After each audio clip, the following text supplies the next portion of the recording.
Bueno, pues pasamos a Ernest Cañada. Ernest Cañada es doctor en Geografía, investigador postdoctoral de la Universitat de les Illes Balears. Però jo el conec més com a fundador d'Albasud, pues que es miembro fundador y miembro de Albasud, que es un centro de investigación especializada en el análisis de turismo desde perspectivas críticas. Y su investigación se ha desarrollado entre España y diversos países de América Latina, especialmente Centroamérica, República Dominicana y Brasil. Y sus líneas de investigación están centradas fundamentalmente en el análisis del trabajo turístico y sus procesos de precarización. Hay un estudio muy interesante de las Kellys, que ha tenido también muchísima repercusión. Y también su línea de trabajo es el estudio de alternativas de transformación turística bajo lógicas más equitativas. Así es que, quan vulguis.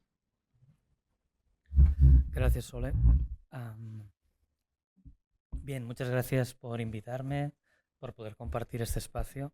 Me quedo con esta intervención de Pau como invitación, ¿verdad? ¿Quién limpia estas casas? Y esta es, en definitiva, lo que nos preocupa. Es decir, ¿qué trabajo hay detrás, qué trabajo invisible hay detrás de este modelo de economía basado en las viviendas turísticas?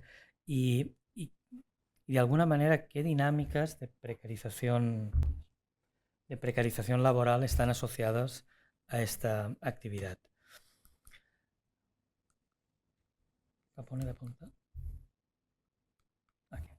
Bien, lo que os voy a presentar es parte de un proceso de investigación que tuvo un primer resultado antes de la pandemia y en el cual estamos trabajando ahora en estos momentos.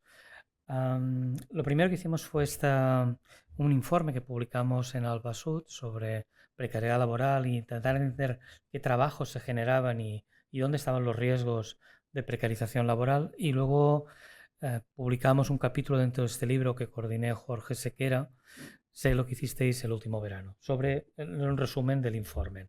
Y en lo que venimos trabajando post pandemia es intentar entender si se han producido o no se han producido cambios después de la pandemia, con qué intensidad, qué estaba ocurriendo en torno a este ámbito.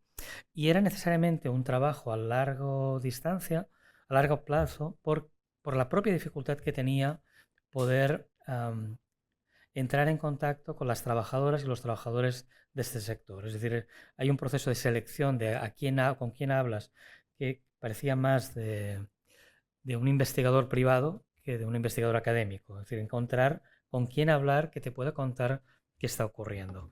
Bien, doy dos pinceladas para compartiros desde qué perspectiva estamos hablando de precariedad. Es decir, frente a ideas de precariedad como Estado o incluso como una nueva clase social, pero nosotros cuando hablamos de precariedad nos referimos al resultado de un proceso histórico que da como resultado la fragilidad de las clases trabajadoras. Y esto tiene que ver con dos dinámicas contrapuestas. Una que responde a las lógicas de flexibilización del trabajo impuesto por las empresas en un contexto de competencia creciente a nivel global, y por otra parte políticas públicas que desregulan el sector, que desfavorecen las posibilidades de negociación colectiva, etc. Y que al final dan como resultado un estado de fragilidad.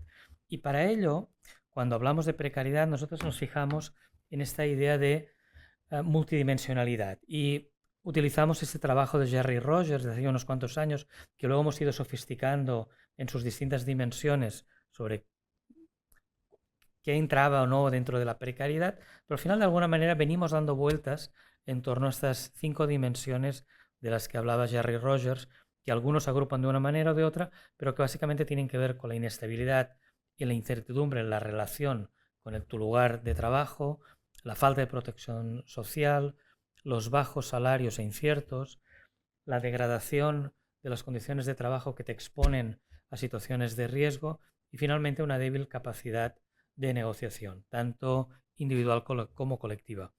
De alguna manera, cuando estamos hablando de esto, apelamos a un concepto de precariedad mucho más complejo que un simple tipo de contrato, si es precario o no, aunque a veces la contratación temporal nos permite de alguna manera apuntar ciertas cosas. Bien, ¿qué estado tenemos de conocimiento sobre el trabajo en las viviendas turísticas? Y cuando nos enfrentamos a esto, ¿qué nos encontramos? De entrada, lo que vemos es que en general que los estudios sobre el trabajo turístico hay un claro sesgo hotelero. Es decir, hemos estudiado mucho el trabajo que generan los hoteles, y dentro de los hoteles hemos priorizado fundamentalmente los departamentos de pisos. Yo he sido responsable también de ese sesgo, pero eso nos da una información desequilibrada sobre cómo funciona el trabajo en los hoteles, que sabemos algo más sobre recepción, algo más sobre cocinas, pero no lo entendemos en realidad en su conjunto. Y también nos pasa en otros ámbitos. Es decir, sabemos algo de los guías turísticos, pero en general tenemos, en parte por su complejidad, por su enorme dimensión, por la falta de atención y por la falta de sindicación en determinadas actividades, tenemos áreas que no conocemos. Y una de ellas, en particular, tiene que ver con las viviendas turísticas. ¿Cuáles son las causas de esta invisibilidad del trabajo en las viviendas turísticas? Bueno, uno evidente que es la poca atención que hemos tenido desde el ámbito de la investigación, en parte por las dificultades con las que nos encontramos.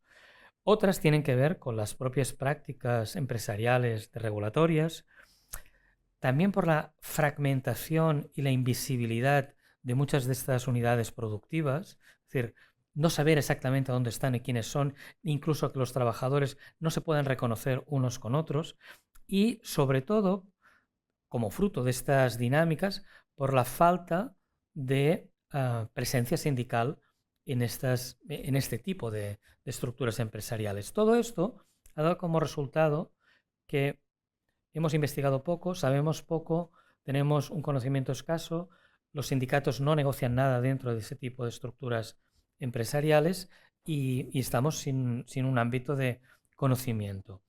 Por otra parte, también hemos puesto, cuando hemos intentado entender el trabajo en las viviendas turísticas, hemos puesto especial atención en la novedad que significaba esta relación. Y hay unos trabajos excelentes de Javier Gil sobre esta idea del prosumidor, esta mezcla entre el trabajo hecho por la persona que tiene su vivienda, que es anfitrión, que al mismo tiempo está consumiendo. Esta idea que Javier explica muy bien sobre este concepto de prosumidor. Y le hemos puesto en general mucha atención al cambio que significaba frente a las lógicas del trabajo asalariado tradicional, estas nuevas dinámicas que significaban. Sin embargo, el trabajo clásico, asalariado, tanto formal como muchas veces informal, no ha recibido suficiente atención, cuando en realidad, con la dinámica que se está produciendo a lo largo de la evolución de este mercado, lo que estamos viendo es que el papel de los grandes tenedores aumenta y, por tanto, cada vez es menos importante en términos cuantitativos el trabajo de este prosumidor que intenta en múltiples equilibrios llegar a otros ingresos, y lo que aparece es mucho más un trabajo asalariado, mal pagado, invisibilizado y en muchos casos que está fuera del radar. Y creo que sobre eso lo que a nosotros nos ha interesado poner la atención. Es decir, la necesidad de recuperar lo clásico para entender las dimensiones y características del fenómeno. Los objetivos de nuestra investigación de esta primera fase y lo que después estamos viendo tenían que ver con intentar comprender e identificar cuáles eran los colectivos laborales en la cadena de valor de las viviendas turísticas que estaban sometidas a mayores procesos de precarización. Y describir, analizar a través de qué mecanismos las empresas, en la búsqueda de una reducción de costes, estaban produciendo esa pérdida de calidad laboral. Por tanto, era un objetivo que respondía a una voluntad política de tratar de incidir en esta dinámica de precarización. La metodología en esta primera fase de la investigación fue de carácter exploratorio, con un carácter claramente cualitativo, situado en la ciudad de Barcelona. El trabajo de campo lo hicimos entre 2017 y 2020 y a partir de 2022 lo retomamos y seguimos trabajando en esto. En esa primera fase, que es de lo que voy a hablar ahora, entrevistamos a 21 personas de distintas nacionalidades que estaban todas trabajando en Barcelona, que algunas estaban trabajando en ámbitos de comercialización, otros de gestión, y sobre todo dentro de los de gestión estaban en aspectos distintos. Bueno, luego entraré con más detalle. De las personas trabajadoras que entrevistamos, solamente una estaba afiliada y era delegada sindical dentro de una empresa multiservicios, en una limpiadora, y las otras 15, ninguna tenía vinculación sindical alguna. Cuando empezamos a hacer el trabajo, y ahora no voy a detenerme en cada una de ellas, dividimos o nos dimos cuenta que habían 3 grandes ámbitos que, a medida que el mercado se había ido consolidando, se segmentaban claramente más. Uno tenía que ver con la propiedad, es decir, quién dispone de la propiedad de la vivienda, quién la comercializa a través de estas plataformas y cuál es el ámbito de gestión, es decir, cómo opera la gestión para poder facilitar que el turista llegue efectivamente a estos lugares. Y es sobre esta dimensión de la que nos pusimos mayor atención y de la que voy a hablar. Es decir, ¿cuáles son las dinámicas de trabajo en la gestión de esta vivienda turística y dónde estaban los riesgos de mayor precarización laboral? Cuando analizamos las empresas, cuando analizamos las empresas de gestión de viviendas turísticas, estas que después estarán colocando las viviendas en Booking o en Airbnb o en otras plataformas, y muchas veces lo hacen al mismo tiempo, es decir, estas empresas que en ciudades como Barcelona pueden tener características muy distintas, te puedes encontrar con empresas que ya han pasado el umbral del propio propietario que gestiona sus viviendas, y a medida que en algún momento lo intentó llevar la gestión de esa 1, 2 o 3 viviendas, lo abandona y acaba cediendo la gestión a otras empresas, y empresas en ciudades como Barcelona pueden funcionar con unas dimensiones en torno a los 15, 20 pisos, les funciona, pero luego tienes empresas que están gestionando 400 viviendas. Es decir, nos estamos moviendo en este arco. Cuando analizamos la estructura laboral de estas empresas, veíamos estos distintos tipos de actividades, desde los que estaban decidiendo los precios y moviéndolos en función de cómo estaba, lo que nos contabais antes, de cómo estaba la dinámica de los vecinos, o quién ponía, es decir, quien está especializado en esta función, a cuestiones que tenían que ver con la gestión y administración de la propia empresa, la coordinación operativa, etc. Y nosotros nos fijamos fundamentalmente en aquello que estábamos identificando mayores niveles de precariedad laboral, que tenía que ver con la gestión de las reservas, con quién hacía el check-in del check-out, quién se ocupaba de la limpieza, del mantenimiento y de la lavandería. Y ahora os voy a contar solamente los riesgos de precarización laboral en estas 3 que destaco: en la gestión de reservas, en el papel de los checkers y en la limpieza. Y luego, si queréis, podemos hablar de otras tareas. Bien, una primera cosa que observamos y que ahora estamos viendo que tal vez está cambiando y necesitamos profundizar más en qué está ocurriendo, era el uso sistemático de estudiantes en prácticas en empresas de gestión. Uso de estudiantes, sobre todo estudiantes extranjeros viviendo en Barcelona, que estaban extracomunitarios y que, por tanto, por la ley de extranjería necesitaban estar vinculados de alguna manera para no quedar en un limbo legal, porque además utilizaban los estudios como un posible trampolín para quedarse o valorar si se quedaban o no en la ciudad, y por tanto necesitaban un tiempo para estar legales en ella, y por tanto esta vinculación a través de los estudios, sobre todo de máster, les permitía mantenerse y tener un convenio de prácticas, era lo que les posibilitaba extender legalmente su estancia.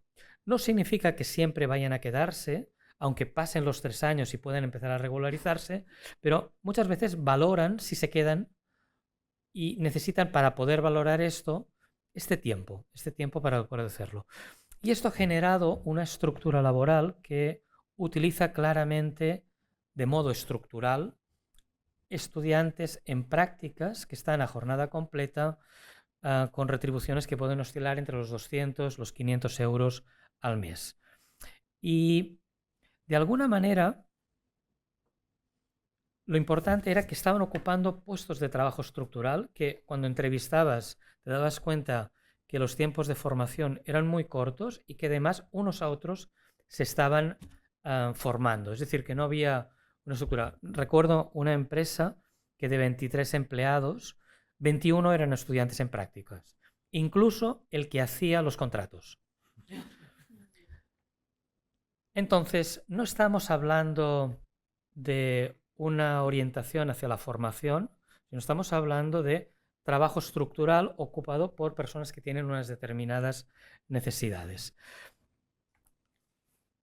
Y se beneficia del Estado, una ciudad global que tiene un posicionamiento como ciudad marca, como estudios universitarios de calidad, etcétera, como factor de atractivo que continuamente vas a tener esta renovación de los estudiantes. Os leo una pequeña declaración de una de las entrevistadas. El CEO juega mucho con las expectativas de todos nosotros. La empresa tiene una estrategia de minimizar gastos para maximizar sus ganancias. Uno paga un máster de 6.000 o 7.000 euros para terminar en un empleo de 500 euros al mes. Otro dice, mi puesto de trabajo fue creado porque existía la necesidad de atender a clientes en otros hemisferios, sobre todo norteamericanos, con otros horarios, para poder mejorar la atención personalizada. El flujo de trabajo y de llamadas que llegaba por la tarde y por la noche, y sobre todo durante los fines de semana, era bastante grande. Aquí aparece otra dimensión, que tiene que ver con las necesidades operativas de disponer de personal que te hable distintos idiomas, pero que además le puedes hacer que trabaje en ciertas horas. Lo que estamos detectando en estos momentos y tiene que ver con un problema que después de la pandemia en empresas grandes parece estar cambiando, que es la contratación in situ en otros países del sur global. Es decir, hay una búsqueda, hay un recurso a partir de los estudiantes en prácticas que tienen idiomas, que les puedes imponer condiciones desfavorables, que tengan que trabajar en fin de semana o a altas horas de la noche, que no te van a protestar, pero al mismo tiempo empieza a aparecer otro fenómeno, que es que las empresas, sobre todo cuando son más grandes y gestionan más volumen, empiezan ya no solamente a recurrir a estos estudiantes en Barcelona, sino que empiezan a recurrir a personas que pueden contratar en Vietnam, en Perú o en otros lugares, y desde allí atienden las llamadas. Y les pueden pagar un salario que en el país donde están residiendo podría ser un salario más o menos adecuado, que no te van a protestar, pero que al mismo tiempo aquí es mucho más barato que tener una persona a tiempo completo. Bien, esto lo conté. Bien, voy a pasar más rápido para no entretenerme. Bien, si esto sería un ámbito en el que encontramos una situación de alguna manera de precariedad instalada, recurrente. La segunda tiene que ver con la figura de los checkers, y esto veremos que es una figura que va cambiando y que la tecnología ha hecho que cambiaran. El checker se dedica mayoritariamente a esperar a los huéspedes, a abrirles la puerta, a explicarles la casa, en ocasiones menos a recibir las llaves. Esto ha sido algo que ha ido cambiando, que se ha ido sustituyendo por cosas muy simples, pero como esta idea de los buzones en las puertas de las escaleras de vecinas, que a través de WhatsApp te pueden dar un código, entras, tienes la llave y entras. Era un trabajo muy precario porque estaba sometido a horarios intempestuosos, a problemas muchas veces cuando el vuelo llega tarde y retrasos. Entonces, eran personas que básicamente lo que hacían este tipo de actividad en unas condiciones, digamos, difíciles. Y, de alguna manera, se les ha ido sustituyendo porque resultaba mucho más barato hacerlo de esta otra forma, pero se ha mantenido en aquellas escaleras de vecinos donde hay más tensión, donde hay más riesgo de que hayan ruidos, de que haya bronca. Entonces, lo que se hace es se les mantiene, es decir, es un colectivo que ha ido con los años desapareciendo y se les mantiene solamente para la gestión de aquellas escaleras de vecinos identificadas como más críticas, con mayor nivel de tensión. Es decir, ahí donde hace falta alguien que les diga bajen la voz. ¿Sí?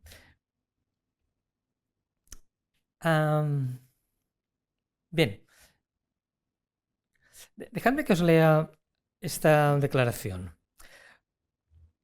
Y es hecha por un responsable de una de estas empresas, y asociaciones de vivienda turística. Dice: los pisos turísticos tendrán todos apertura automática. Al cliente le gusta, lo prefiere, porque no tiene que esperar a nadie. Llegas tarde y no tienes que llamar a nadie desde el aeropuerto diciendo que en 40 minutos estás ahí. Y los números de las empresas mejoran, la gestión empresarial mejora mucho, pero obviamente lo podrás hacer en aquellos pisos donde la comunidad de vecinos sea más o menos tranquila y no haya problemas. Pero si te encuentras con una comunidad muy sensible, pues tendrás que continuar yendo a hacer el check-in personal para asegurarte que los turistas no se equivocan de piso, que no entran donde no toca, que no entran de noche haciendo ruido por el edificio con las maletas. Bueno, para mantener todo controlado. Esta idea de un colectivo precarizado que va tendiendo a decrecer, pero que al mismo tiempo se ve enfrentado siempre a situaciones más críticas. Por tanto, con el nivel de tensión que esto puede generar. El tercer ámbito de trabajo que identificamos como más precario y con mayores niveles de baja calidad laboral tiene que ver con la subcontratación de las tareas de limpieza. Aquí tenemos dos vías, es decir, ¿cómo se resuelve la limpieza? Esta pregunta que nos hacía Pau, ¿no? ¿Quién limpia estas empresas? Aquí en Barcelona, básicamente, esto se organiza de dos maneras. Es responsabilidad de la empresa de gestión, en su gran mayoría, pero a su vez lo subcontrata. Y lo subcontrata, por un lado, por empresas multiservicios, en una dinámica decreciente, y por otro lado con trabajadoras autónomas, que a su vez subcontratan a otras trabajadoras que no necesariamente tienen papeles o están legalmente en el país. Es decir, hay una dinámica en la cual estas trabajadoras, si son por empresas multiservicios, lo que hacen son asumen como unas 3 viviendas por día y van trabajando desde las 10 hasta las 3 de la tarde, que es cuando pueden entrar los clientes. Están bajo el convenio de limpieza, antes estaban bajo convenios propios de empresa, ahora pasaron, después de la reforma laboral de 2021, al convenio de limpieza, que es claramente peor que el convenio de hostelería, que es donde deberían estar. Y luego lo que encontramos es esto, son trabajadoras autónomas en una cierta suerte de competencia entre trabajadoras de distintas nacionalidades. Recuerdo claramente enfrentamientos verbales entre trabajadoras peruanas y trabajadoras rumanas por quién trabajaba más barato y quién podía bajar más los precios. Y cómo utilizaban la persona que tenía un estatus legal, que estaba como autónoma y que a su vez se hacía ayudar por familiares, por amigas, por otras personas que no necesariamente tenían un contrato. ¿Qué nos encontramos aquí? ¿Qué nos encontramos en estas dinámicas de trabajo? Claramente hay un problema de sobrecarga de trabajo en la limpieza. En un exceso de carga de trabajo, es decir, ya no es solamente limpiar la habitación, sino que esa habitación no se ha limpiado durante los días anteriores. Aquí ha habido una parte de trabajo que se le ha traspasado supuestamente al consumidor, es decir, que no te hacen la limpieza cada día, sino que te la hacen cuando te vas. Si la persona le gusta tener la vivienda limpia, lo hará cada día y la trabajadora se lo encontrará en peores condiciones. Pero muchas veces lo que se va a encontrar es que si esa persona ha estado 3, 4 días, 5 días, esa casa no se ha limpiado en esos días. Por lo tanto, es más carga de trabajo con más elementos que tienen que ver con, por ejemplo, una habitación de hotel no necesariamente tiene una pica donde lavas los platos y lo que tienes ahí es una acumulación de la comida de varios días. Es decir, este tipo de problemas. Luego tienes mucha presión, igual que pasa con las camareras de piso, con los tiempos de trabajo. El huésped tiene que poder acceder a la vivienda como muy tarde a las 3 y por tanto esa espada de Damocles del tiempo hay que sacar las viviendas que te toquen asignadas ese ratio de habitaciones. Luego hay otro problema, que es que cuando las casas están separadas, es decir, que tú tienes una casa en un edificio o dos en un edificio, la otra te toca en otro edificio, resulta que la trabajadora tiene que llevar el material, la ropa limpia, los productos de limpieza, etcétera, los tiene que llevar de un sitio a otro. Y eso significa que tiene que bajar escaleras que a veces no están en condiciones, que a veces puede caer por las escaleras porque no hay un ascensor, que lo tiene que llevar por la calle y, por tanto, tiene que sacar la ropa sucia mojada, que pesa mucho más con todo lo que ello entraña.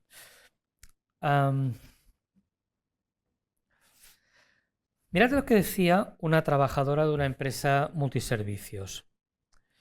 Dice, es que no me llega para hacer todo eso. Y te contestan, chica, lo siento, pero es lo que hay. Si no lo haces, ya sabes, siempre con amenazas. La verdad es que he pensado muchas veces que sería hasta mejor, porque muchas veces el trabajo está mal, pero no tienes coraje, no quieres dejar el trabajo por miedo. El mayor problema del ser humano es el miedo. Yo pienso que en una empresa, para que las cosas vayan bien, por más duro que sea tu trabajo, tú tienes que llegar y sentirte bien. Porque si ya sales de tu casa y sin ganas de trabajar, con el pecho apretado, que tú no quieres ni entrar en la empresa, es porque las cosas no van bien y eso te causa enfermedad. Y por eso tenemos problemas de salud, porque la gente nos trata muy mal, muy mal. Aquí le vamos a añadir un problema que no habíamos visto, que no habíamos identificado con tanta fuerza cuando identificábamos los trabajos de limpieza en los hoteles, que son riesgos para su seguridad. En los hoteles tienes una estructura institucional, tienes gente que se está moviendo arriba y abajo, hay toda una dinámica que se pueden y por supuesto ocurren situaciones de acoso, pero aquí te encuentras una situación agravada, que es una vivienda particular en la cual la trabajadora está sola y que a las 3 de la tarde se puede encontrar que entra el cliente y que el cliente tiene las llaves, ha encontrado con el código y entra solo. Y la trabajadora levanta la vista y se encuentra con el cliente dentro. La percepción de riesgo, de amenaza, está muy presente en las entrevistas hechas a estas trabajadoras, mucho más de lo que aparecía con las trabajadoras camareras de piso en los hoteles. No lo leo por no alargarme y termino con algunas consideraciones sobre pistas que estamos encontrando para intentar entender cómo funciona este trabajo clásico, tradicional, asalariado, formal o informal, pero que en realidad es lo que está haciendo funcionar el grueso de estas viviendas. Uno, claramente, su invisibilidad. Los fenómenos nuevos, esta idea del prosumidor, que es nueva efectivamente y que está muy bien explicada en la literatura, es importante, pero al mismo tiempo los modelos tradicionales son especialmente relevantes para entender el funcionamiento. Al mismo tiempo, cuando lo comparamos con servicios de alojamiento basados en los hoteles, lo que percibimos es una reducción del trabajo, sobre todo en la atención directa al cliente. Una parte es pasada a los consumidores. Cada vez más, una parte de los consumidores tenemos que asumir más tareas de trabajo, desde todo el proceso de recepción, todo el proceso de marketing, de poner las fotos, comentar, etcétera, hasta una parte de la limpieza si queremos tener la vivienda en condiciones. La valoración y la calidad del trabajo puede variar a lo largo del tiempo, en función de la evolución de la empresa y del contexto. Hay veces que dirías un trabajo no es precario hasta que deja de serlo.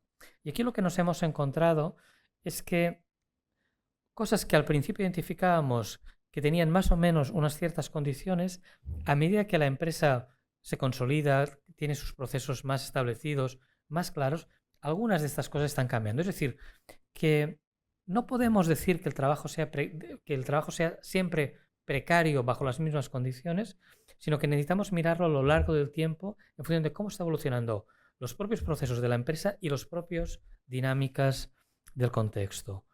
Hay focos de especial precariedad en esta dinámica que claramente están invisibilizados fuera del radar, que no aparecen, pero que son focos de precariedad muy fuertes, incluso mayores de los que teníamos en el alojamiento tradicional. Hay un especial recurso al trabajo del sur global, tanto en destino a través de trabajadores y trabajadoras inmigrantes como deslocalizado y fuertemente segmentado por razones de género en algunas actividades. Y claramente tenemos un problema de falta de presencia sindical o asociativa. No hay unas Kellys equivalentes en el sector de viviendas turísticas, y esto no solamente repercute en que no entendamos y nos cueste más acceder a estas trabajadoras, sino que sobre todo las condiciones de trabajo son muchísimo más precarias porque no hay capacidad de contraposición con la parte de trabajadores y trabajadoras. Y por tanto esto nos obliga a pensar en la necesidad de construir una agenda de investigación sobre el trabajo en la vivienda turística mucho más atento a su complejidad, a las distintas dinámicas que se producen, a poder pensar en contextos distintos y poderlos comparar, y de alguna manera es el reto que creo que tenemos en estos momentos y lo que estamos justo ahora trabajando con la idea de pensar cómo es la precariedad turística en una ciudad como Barcelona en torno al trabajo que genera y que se gestiona. Muchísimas gracias.